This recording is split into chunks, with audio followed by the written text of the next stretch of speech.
네, 월급쟁이 100만원 저축 프로젝트 월백 저 문방 표현봉입니다. 저희 연말정산 얘기하고 있습니다. 3편이고요.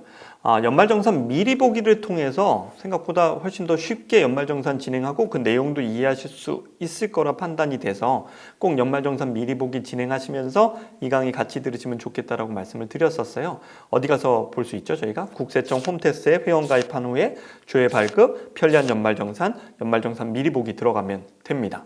자, 거기서 저희가 지금 스텝 2 진행하고 있죠. 연말정산 예상세액을 한번 계산해 보면서 그 내용도 이해되는 이해할 수 있는 그런 부분을 정리하고 있는데, 지난 시간엔 그 항목들 중에 저희가 소득공제, 소득을 직접 빼주는 거에 대한 내용들을 봤고, 오늘은 산출된 세액에 대해서 세금을 직접 빼주는 애들을 한번 살펴보려고 합니다. 첫 번째는 세액 감면과 세액 공제가 있는데, 첫 번째 세액 감면이 있죠. 이건 정부 제도상으로 저희한테 그냥 세금 자체를 확 줄여주는 그런 내용들이 됩니다. 여러 가지 항목이 있는데 대표적인 게 중소기업에 취업한 분들에 대해서 감면 대상이 있죠. 중소기업에 취업한 분이신데 60세 이상이거나 장애인이거나 경력 단절 여성이 다시 재취업했거나 이런 부분에 대한 혜택을 주는 부분으로서 감면율이 한 50에서 70% 정도 세금을 확 깎아주는 그림들이 됩니다.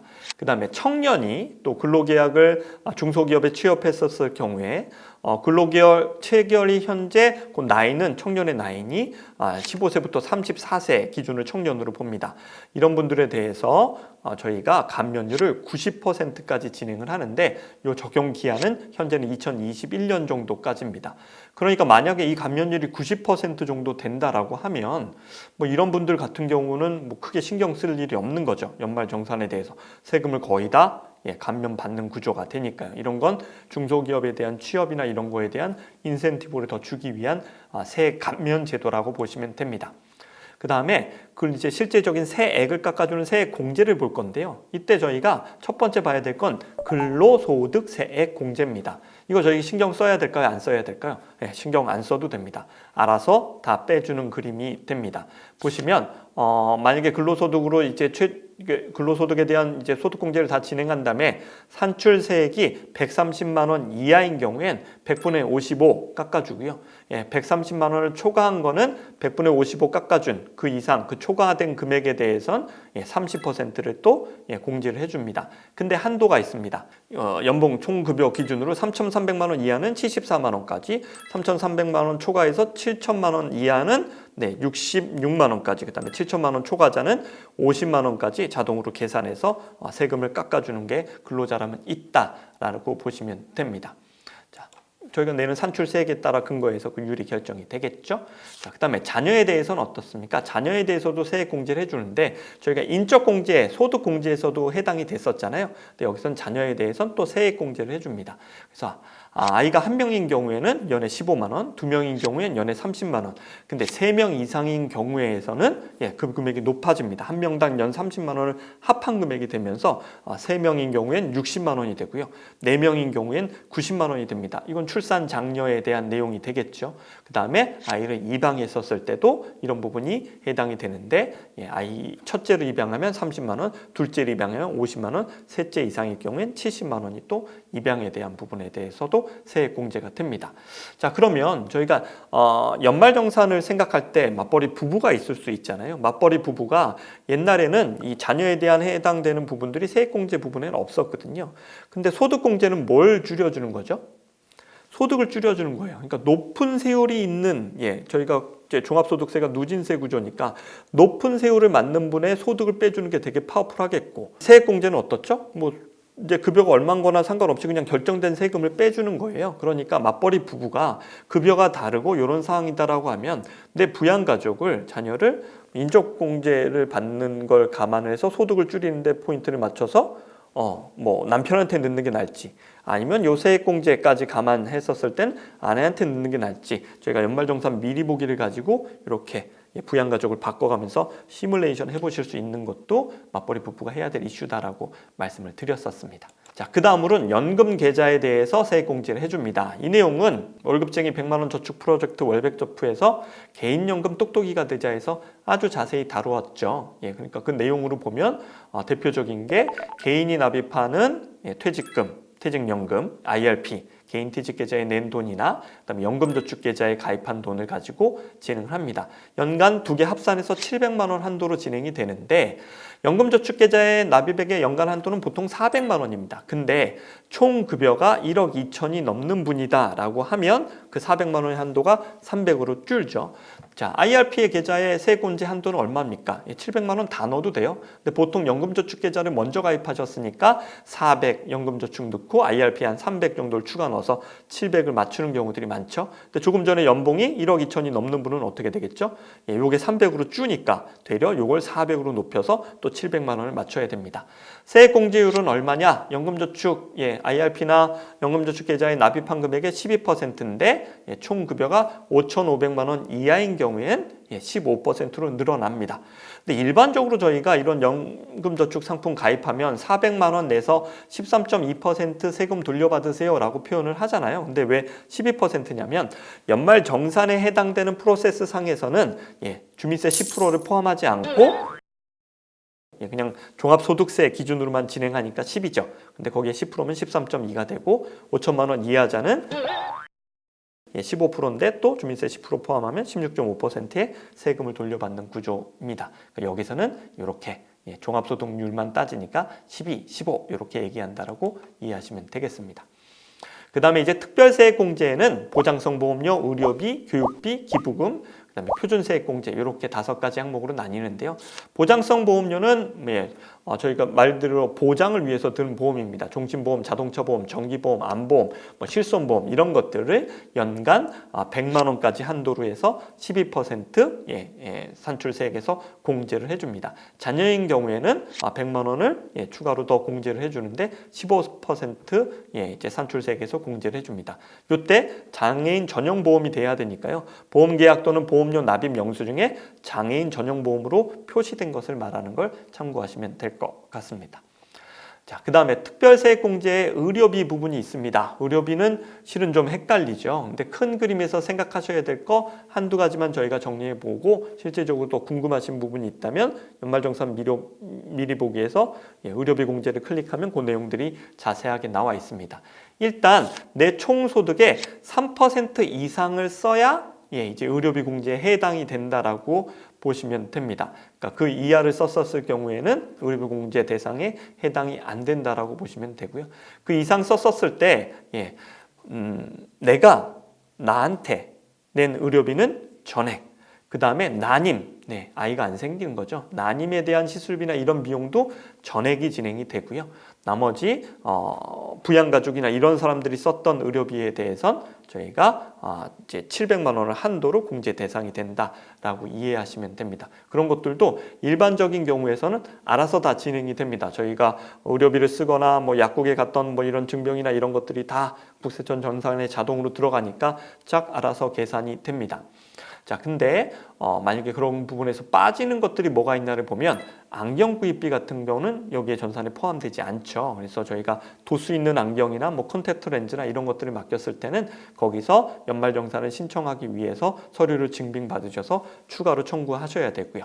그다음 올해부터 또 진행되는 게 산후조리원 비용에 대해서 출산 1회당 200만 원 한도로 저희한테 총급여 7천만 원 이하인 분에 대해서는 또 이 항목에 포함이 되니까 그것도 이해하시면 됩니다.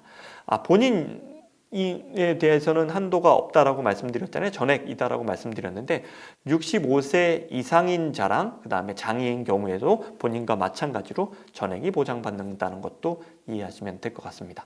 공제 안 되는 것들도 있습니다. 뭐죠? 미용을 위해서 했거나 성형수술 비용이나 그다음에 건강 증진을 위한 의약품 구입, 한약재 이런 것들이겠죠. 보약을 구입했거나 이런 것들은 대상이 되지 않고 또 저희가 실제 의료비가 쓰인 거긴 한데 실손의료보험을 통해서 다시 돌려받았어요. 그러면 그런 것들도 공제 대상에서 제외된다라고 이해하시면 되겠습니다. 자, 그다음 저희가 특별세액공제 중에 교육비가 있죠. 교육비에 대해서는 근로자 본인에 대해서는 교육비 공제 한도가 없습니다. 대학원을 가든 하든 그 부분을 다 진행할 수 있고 나머지 기본공제 대상자인 배우자나 직계 비속, 형제자매 이런 분들이 교육비가 들어간 거에 대해서는 중학생, 뭐 초등학교, 그다음에 취학 전의 아동, 뭐 중학생, 고등학생까지는 연간 300만 원, 그다음에 대학생은 연간 900만 원까지 한 명당 세액공제 대상이 되죠. 장애인의 경우에는 장애인 시설을 이용한 비용에 대해서는 또 전액 세액공제가 된다라고 이해하시면 되고요. 부양가족에 장애인이 있다라고 하면요. 자, 그 금액에 대해서 한도까지 쓴 금액에 대해서 15%를 또 세액공제로 적용을 해줍니다. 교복비나 이런 것들도 가능한데 그런 부분은 또 역시나 자동으로 처리가 안 되는 경우들이 있으니까 저희가 그 영수증을 직접 첨부해서 그 부분을 처리를 진행을 해야 될 필요성이 있습니다.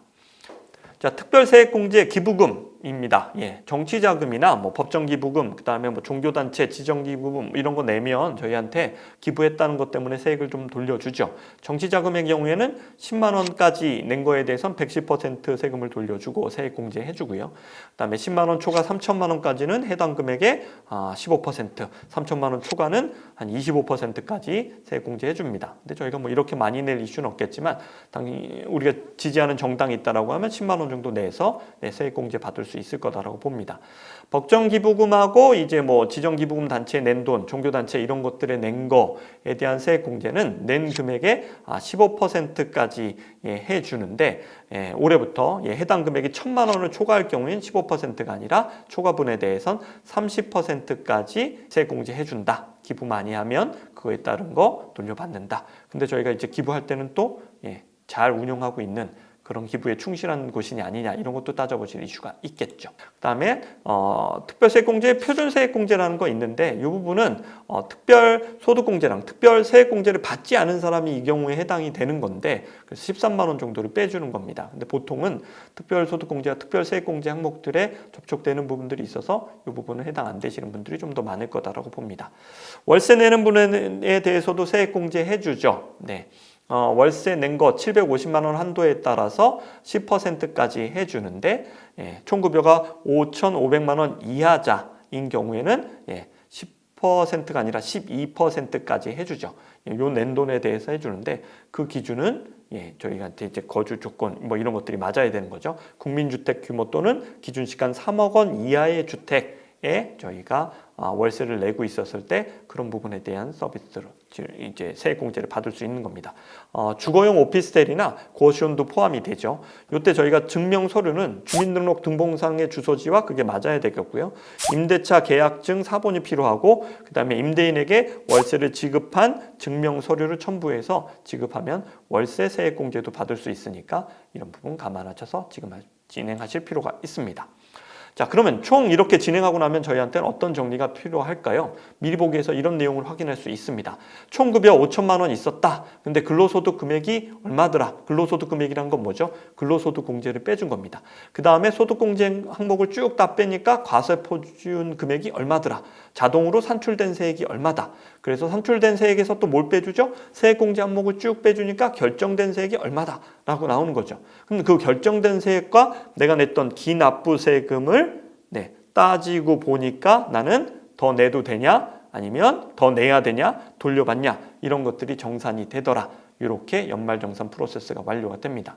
막연하게 눈으로만 그냥 머리로만 생각하시는 게 아니라 국세청 홈택스 연말정산 미리 보기 사이트에 들어가셔서 본인 내용을 이렇게 쭉 한번 정리해 보시고 내가 궁금한 해당 사항에 대해선 그 내용들이 어떤 것들이 있는지 쭉 따져보시면 항목에 저희가 이해가 되시는 게 쉬울 거다라고 말씀드렸고 그 다음에 이제 3단계 스텝으로 가면 저희가 3년 동안 이래서 어떤 정도 내가 냈었는지 각 항목별로 연말정산 총 요약한 거나 인적공제는 어땠고 신용카드는 어땠고 교육비는 어땠고 의료비는 어땠고 주택자금은 어땠고 연금저축은 어땠고 보장성 보험료는 어땠고 기부금은 얼마씩 공제받았는지 3년간의 추이와 올해 예상까지 저희가 살펴볼 수 있으니까 연말정산은 국세청 연말정산 미리보기 사이트 하나로 충분히 모든 게 해결되고 이해되실 수 있다라고 판단이 됩니다. 자, 그 다음에 여러분들이 하나 고려하셔야 될 게 이렇게 해서 끝날 게 아니라 이렇게 공들여서 진행한 연말정산에 2월 달에 저희가 원천징수 영수증이 나오면 복기를 한번 해보실 필요성이 있습니다. 그렇게 복기를 하고 난 다음에 올해 연말정산 계획을 2월에 세워야 되는 거죠. 저희가 지금 연말에 이런 얘기를 나누고 있지만 지금 진행하는 건 다 진행된 결과에 대해서 조금 마무리해 주는 정도니까 1년의 계획을 연말정산 원천징수 영수증을 받으신 다음에 내년에 대한 계획을 당해에 대한 계획을 세우시는 게 훌륭한 행동이다. 이렇게 말씀드릴 수 있습니다. 자, 다음 시간에는 부록으로요. 비욘드 연말정산을 넘어서서 저희가 고려해야 될 건 뭘까? 이런 핵심 상품들에 대해서 저희의 전략을 한번 간단하게 정리하는 시간을 갖도록 하겠습니다. 감사합니다.